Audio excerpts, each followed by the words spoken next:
Добро утро, почитувани гледачи, ја следите утринската програма на Телма. Утрово, да си кажеме, со Јане Димевски, активист за заштита на животната средина и представник на граѓанската асоциација Шанса за Центар.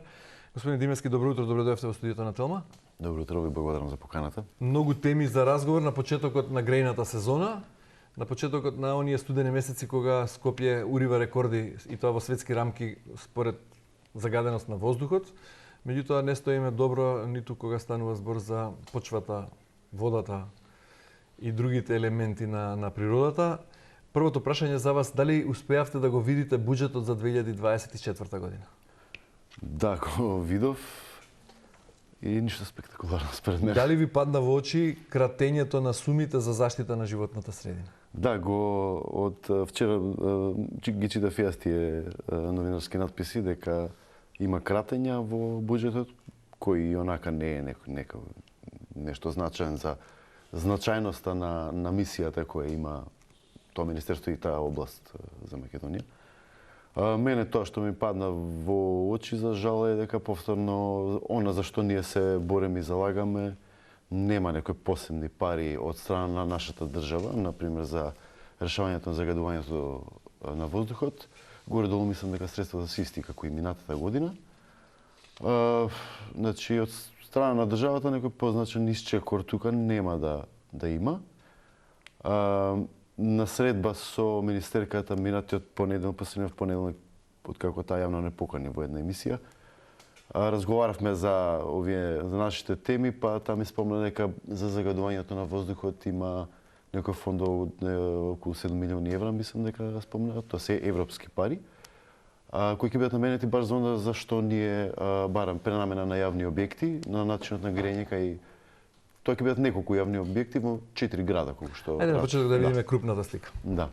Се подготвува новиот државен буџет за 2024 година, што е можност да се обратите до пратениците од секоја изборна единица и заедно да притискаме за повеќе пари за борба против загадувањето на воздухот. И општинските буџети се во подготовка, па нивното вклучување во борбата против загадувањето мора да е насочена кон веќе детектираните локални проблеми со воздухот од загревањето на општинските објекти. Ова е ваше соопштение, Шанса за Центар, неодамна во октомври, пред околу еден месец. Да.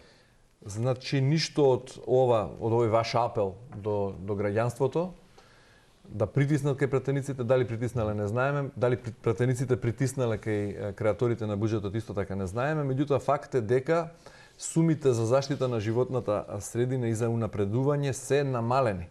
Не се горе-долу исти, различно се толкуваат и различно се гледаат. Имаше добра анализа Радио МОВ направена, меѓутоа и ако се погледне оној предлог буџет во изворна форма, се гледа дека има кратење во генералната ставка на Министерството за животна средина и просторно планирање, освен во делот на администрација, односно во делот на плати за вработените таму.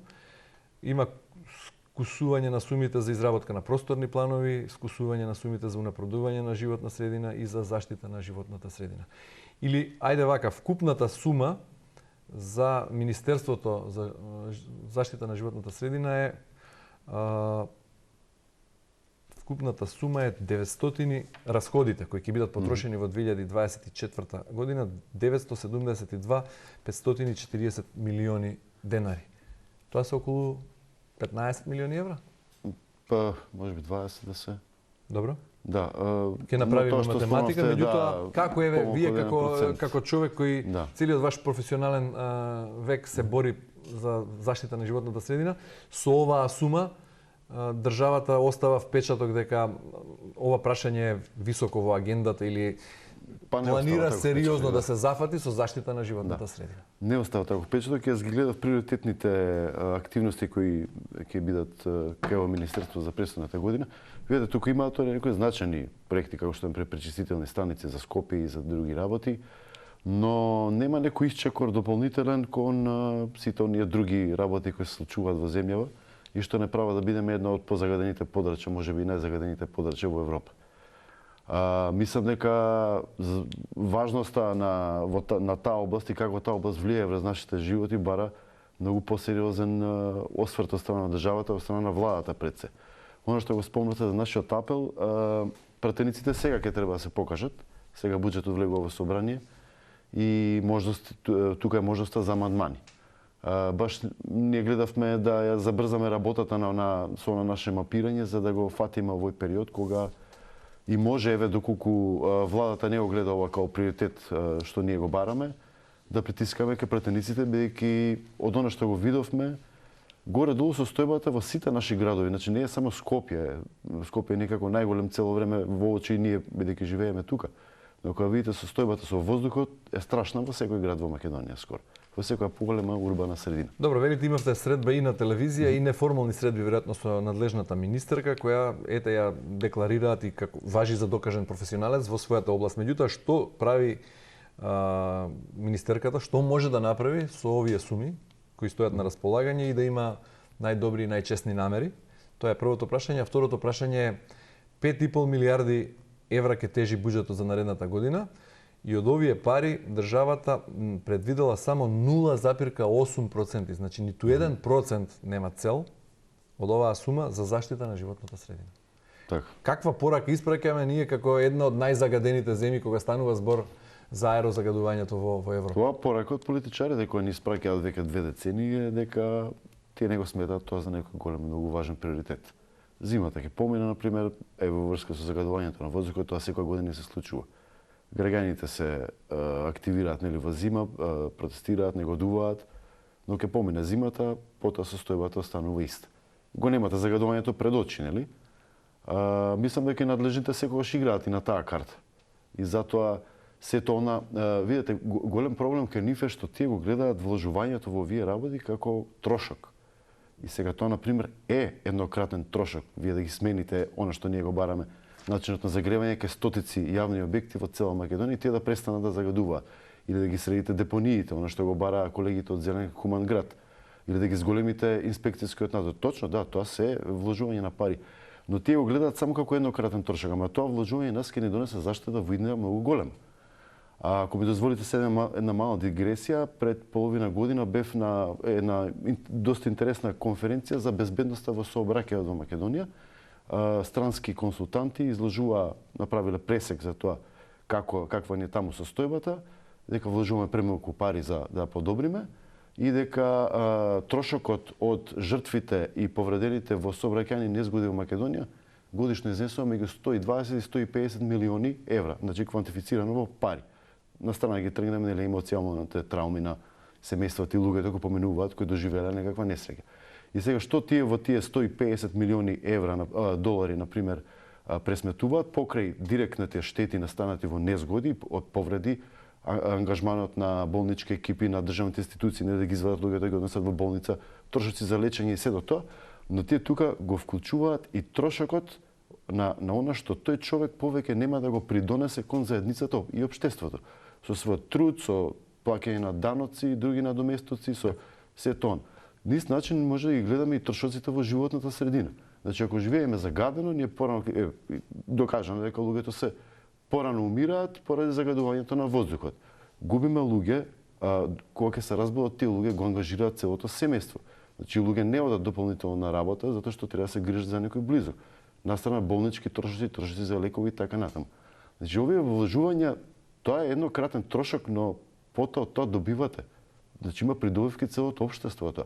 Но нашата политика се уште не ги гледа на овој начин.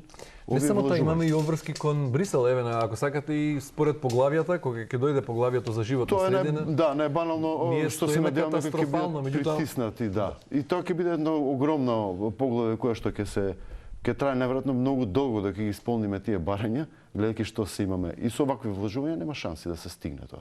Добро, што ви вели министерката во неформални разговори? Не можеме да се избориме за поголем буџет? Толку средства дека оваа година се за социјалата и за други работи за справување со кризите кои Еве, јас ќе се дозволам една мала дигресија како што велите вие. Се случува, да. Повторно велам 0,8% од државниот буџет само за заштита на животната средина, а 0,15 или во пари 7,5 милиони евра од државниот буџет во година ќе си поделат политичките партии кои ќе учествуваат на наредните избори. Тука интересна споредба. Или што би рекол колегата Миомир Серафиновиќ кој го правеше прилогот на Телма пред неколку дена, вели партиите неравноправно, но сложно ќе си поделат 7,5 милиони евра од државниот буџет.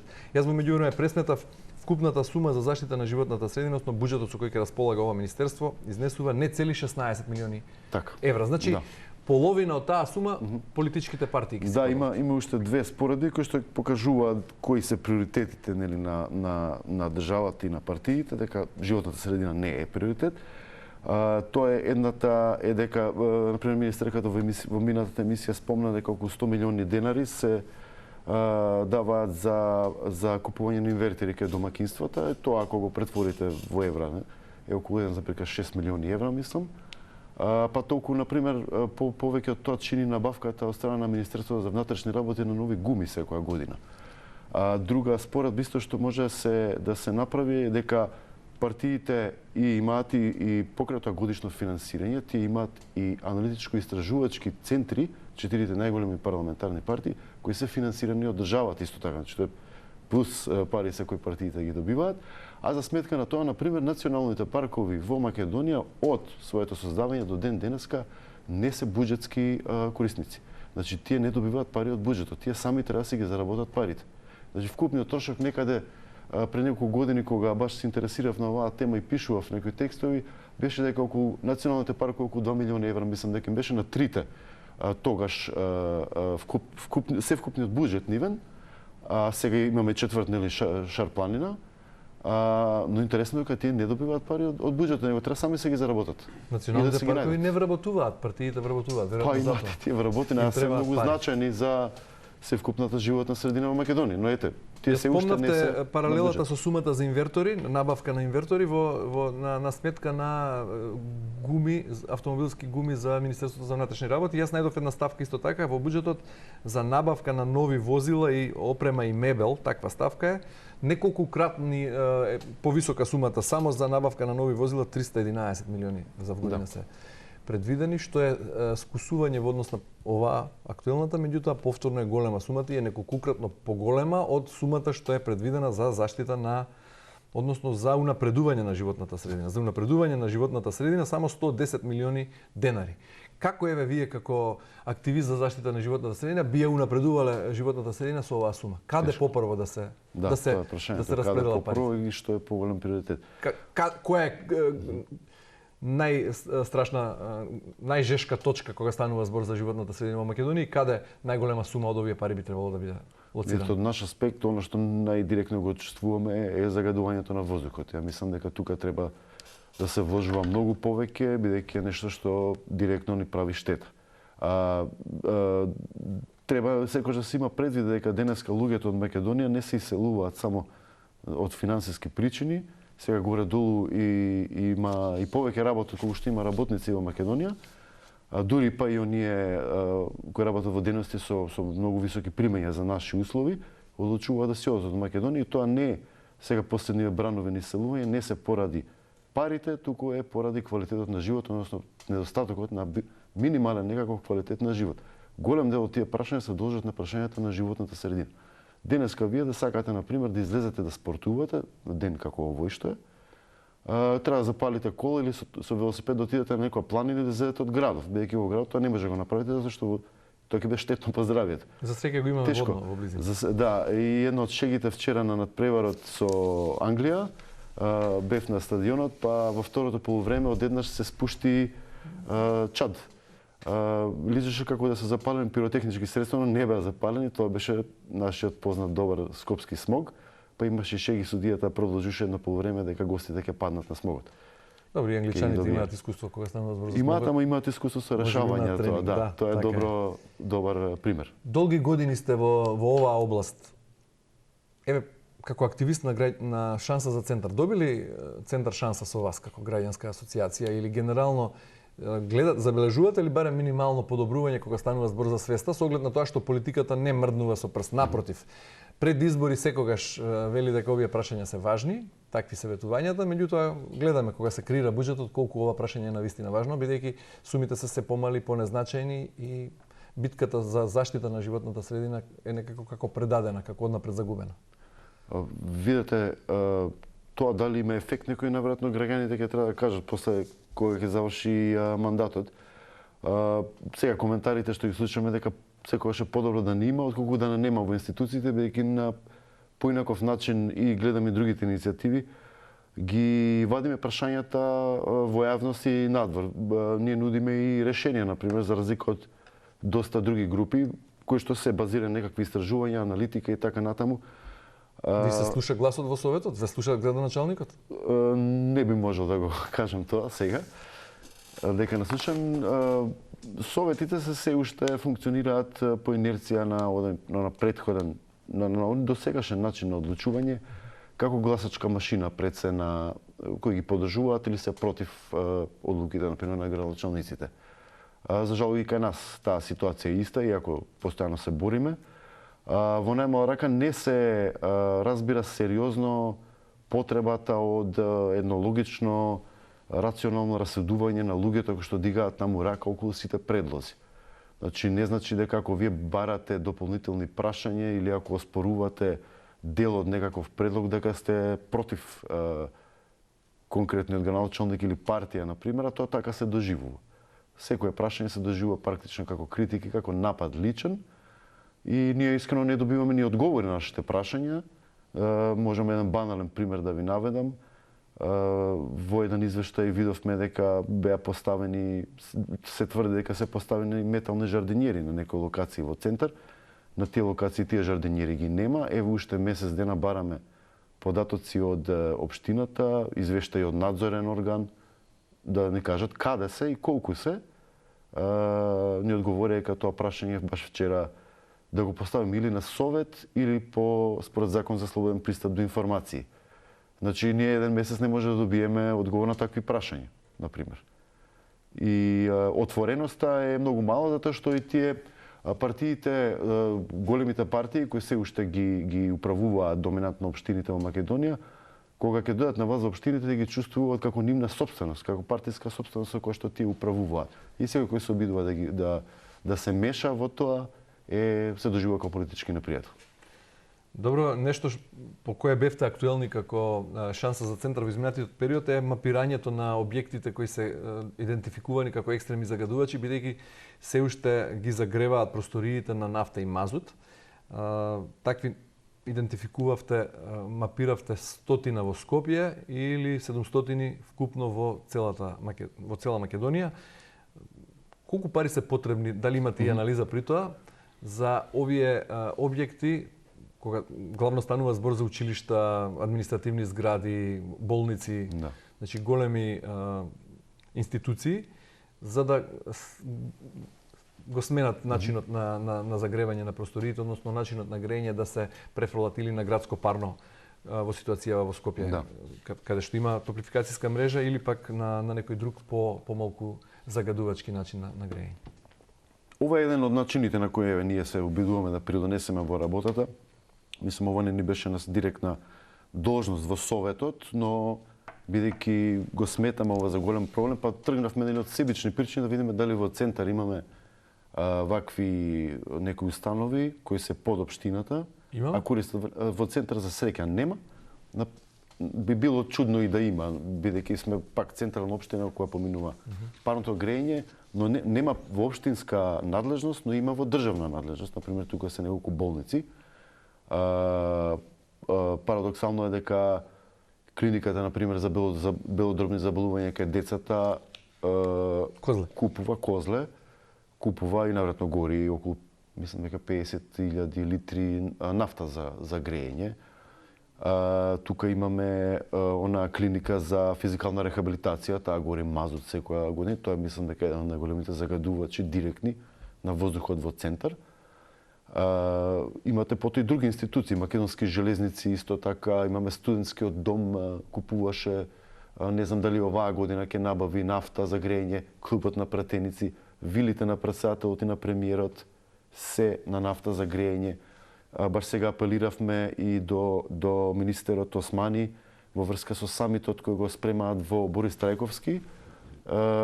Сега нели ја поправаат таа зграда, ја адаптираат за таа намена, па кога ја адаптираат веќе да и го сменат и начинот на грејење, бидејќи спортската сала Борис Трајковски троши нафта, исто така за загревање. И проблемот од центар го проширивме на цело Скопје, видовме дека се над 100, вадајќи податоци за овие институции во Скопје, цело време ни се вкрстуваат со институции кои што исто така набавуваат од цела Македонија, па реков мај да го прошириме град по град. Стигнавме до некоја бројка која за жал уште ден денеска ги дополнуваме, многу ги Не е конечно. Не е конечно. Ние кога ја објавивме беа 680 негде, сега се над 710 веќе институции кои ги најдовме дека набавуваат вакви големи из цела 710 Македонија. институции и на локално и на централно ниво. Да, тоа си и на локално и на централно ниво и состојбата е прилично лоша во повеќе градови. Мене оние кои ми бодат очи покрај Скопје се на пример Тетово, Гостивар, Прилепи Битола, Гевгелија на пример. Во Битола имате огромна концентрација од преку 40 јавни објекти. Знаете, Битола е многу помала град од Скопје. Имате таква концентрација во тоа урбано средиште на градот, има повеќе институции на Мазут, тука е општата болницата во Битола, студентскиот дом во Битола се на Мазут. Мислам дека во 2023 година ние не треба ни да разговараме воопшто дали воопшто смее уште да има институции јавни кои горат мазут во сред град. Мазут е токсичен. Имаше и повеќе новинарски истражувања кои надвор од употреба и со години кога стана го спорува и тоа што се купува и троши како мазут дека воопшто и не е мазут, дека е нешто многу полошо. Ако се сетиме на неколку новинарски истражувања последниве години. Да, што се увезува под. Да, и таа ситуација мислам дека не може да толерираме исто време да збориме дека се бориме за животна средина и дека тоа е некаков приоритет во државата. Колку пари ќе чини тоа не знам. Да. Прво, например, за нас беше целосно нејасно како е возможно толку јавни институции во Скопје, значи тоа што кажавте ви од училишта, градинки, болници, цел здравствен дом Скопје, тоа се сите оние клиники, амбуланти низ Скопје, се на нафта. Како е можно при град со парно грење, единствен град во Македонија, се уште, тие да не се на парно, нели? Ако се сетиме пред неколку години кога постоеше бран на откажување од парното од страна на граѓани, се аргументираше потребата да останат со тоа дека колку сте повеќе потрошувачи во мрежата, толку ќе биде поевтино за сите парното. Па како тогаш сме ги оставиле овие толкави големи потрошувачи на енергенси како јавни институции, како сите болници на пример, да не бидат на парното грење? Мене уште ми е тоа нејасно. Како е возможно ако се тие на парното грење, тоа ќе биде поевтино тогаш нели по таа логика и за сите корисници.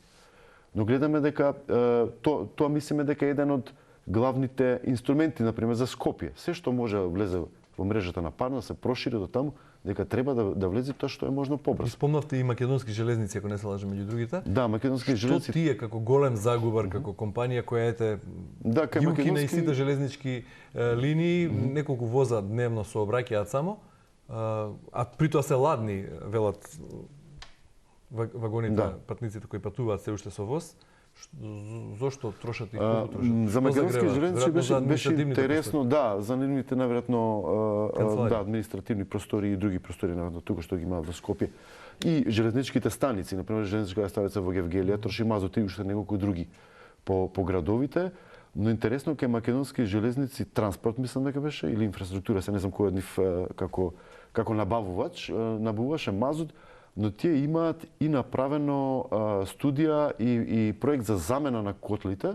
Таму имаше процената количина, односно која им е просечната количина за грејење во Скопје на пример да ги заменат. Значи таму е работата завршена, само треба да им дадат пари за пренамена, да го сменат начинот на грејење. Значи тие направили проект за замена веќе. Со тоа што во овие услови кога што гледаме со последнава година, тоа во забрзан распад најверојатно целиот железнички систем овде, дека тоа ќе им биде приоритет да им дадат пари, ја не верувам, искрено би сакал да е така, ама не ми личи. И повторно, ако се вратиме на големата слика, имате ли проекција некаква, колку во земја како Македонија со толку критични точки кога станува збор за животната средина, би била таа оптимална, односно минимална сума на пари од државниот буџет за работите да престанат да тонат, односно да го допреме дното и да тргнеме напред. Да почнат проблемите во областа на заштита на животната средина, природата да се решаваат, а не да се продлабочуваат. Видете, мислам дека има граѓанските, односно еколошките организации некоја проекција околу 3 до 4 милиарди евра, мислам дека беше со тоа што неверојатно најверојатно тука се и оние решавање на тие жешки точки со отпадни материјали како Велес, Охис и ред други. Но мислам дека не е само мислам многу е до парите за загадањето на воздухот, неминовни се големи вложувања за да направиме исчекор. Добро, но тие 3 милиарди не треба да се вложат веднаш, не треба. Не, никој не го зборува. Па еве видете, и тоа ние што го бараме практично од политичарите, не е дека сите овие објекти во една година, но на пример ако државата своите објекти земе по еден објект кој се грее на мазут во една година во секој град, каде има. Еве, една година да ги тргнеме сите што се греат на мазут, веќе да не се греат на мазут. Тоа се не знам, неколку десетини објекти низ цела Македонија. Секоја општина плюс да земе по еден објект во своја надлежност кој се грее на дрва на пример или на нафта во годината, да му го смени грејењето, ние за една година можеме 40-50 објекти помалку да имаме. Значи тоа нема одеднаш да биде, ама тоа е некој предвидлив процес ќе биде во кој ќе можеме да речеме еве за наредните 5 години ние веќе нема да имаме ни еден. Например, тоа го прави за нас исто колку ние заостануваме во сите овие процеси кои што например многу порано почнаа кај нас за разлика од соседните земји. Во Србија проблемот со загадувањето на воздухот беше препознат многу подоцна отколку во Македонија. Кај нас имавме големи протести во меѓувреме и така натаму и дури влеза во прашање на политичката агенда. Денеска, односно минатата година, Србија има акцијски план за борба против загадувањето на воздухот во кој се внесени овие јавни објекти во 80 општини низ Србија и српската држава дава веќе пари за пренамена на тие објекти и мислам дека тој им беше трогодишен план, се не знам дали они повторно се работеше за стотици објекти, но таму веќе државата е чекор напред, така ги има видено и работи на пренамена. Јасно е дека ние ги вадиме на видело и бараме сега дури да пристапат институции. Јасно е дека проблемите во оваа сфера не се решаваат преку ноќ, дека потребно е време и пари и посветеност. Дали како шанса за центар имате евиденција на колку тоа мерни станици во Скопје има, еве сега на стартот на новата грејна сезона, и колку од нив функционираат, колку се функционални, исправни? Да, до сега не беше загадено, па не ги проверував апликациите на Горјан Јовановски до сега. Мислам, не сум сигурен, мислам дека работеа барем во моментов тие мерни станици. Доброто од овој аспект е што се повеќе од граѓанското општество има и фирми и други институции од образованието кои влегуваат во овој дел со дополнување со мерни мрежи. Оние индикативни мерни мрежи.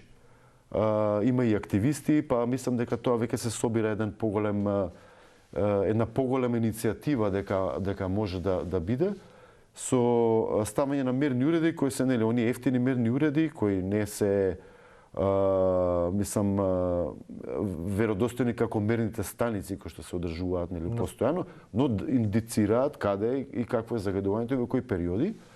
И со згуснување на таа мрежа мислам дека исто можеме да придонесеме поточно да ги лоцираме сите места каде и кога се загадува и врз основа на тоа се направи да се извадат приоритети локални. И на крај имаме ли вие како граѓански активисти за заштита на животната средина, ние како медиуми, на крајот сите како свесни граѓани загрижани за тоа што дишеме и во каква животна средина живееме, други инструменти на располагање или ни преостанува само да играме руски рулет и во текот на престојната зима, па така кој ќе преживее и ќе остане здрав, ќе може и до година да...